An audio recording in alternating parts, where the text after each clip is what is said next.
పేరు మధులత. నేను 8th month ప్రెగ్నెన్సీలో ఉమ్మనీరు పోతుంటే కార్తికేయ హాస్పిటల్కి వెళ్ళాను.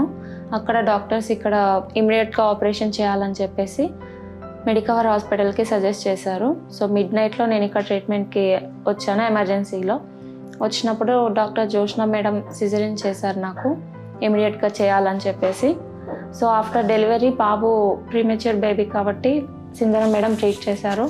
సింధూర మేడం ట్రీట్ చేసి 3 వీక్స్ ఇక్కడే బేబీ ఉండాలని చెప్పేసి బాడీ పార్ట్స్ మొత్తం ఫామ్ అయ్యాయో లేదా అని చెప్పి చెక్ చేయాలని చెప్పారు. అవన్నీ చెక్ చేశాక బాబుని 4 days ఆక్సిజన్ మీదే పెట్టారనమాట. ఆఫ్టర్ 4 days ఆక్సిజన్ మీద నుంచి వచ్చేసాడు. కానీ బాబుకి ఫీడింగ్ ప్రాబ్లమ్స్, అరుగుదల ప్రాబ్లమ్స్ ఉండడం వల్ల 3 వీక్స్ ఇక్కడే ఉండాల్సి వచ్చింది. సో 3 వీక్స్ తర్వాత బాబుని అంతా సెట్ చేసేసి బాబుకి డిశ్చార్జ్ చేశారు. సో వితౌట్ పేరెంట్స్ ఇక్కడ సిస్టర్స్, డాక్టర్స్ వాళ్ళు బాగా ట్రీట్ చేశారు.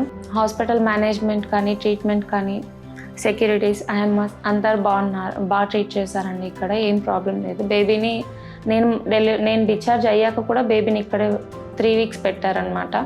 సో డైలీ మేము వచ్చి వెళ్ళేవాళ్ళం, ఎటువంటి ప్రాబ్లం లేదు. బేబీకి అయితే బాగా ట్రీట్ చేశారు.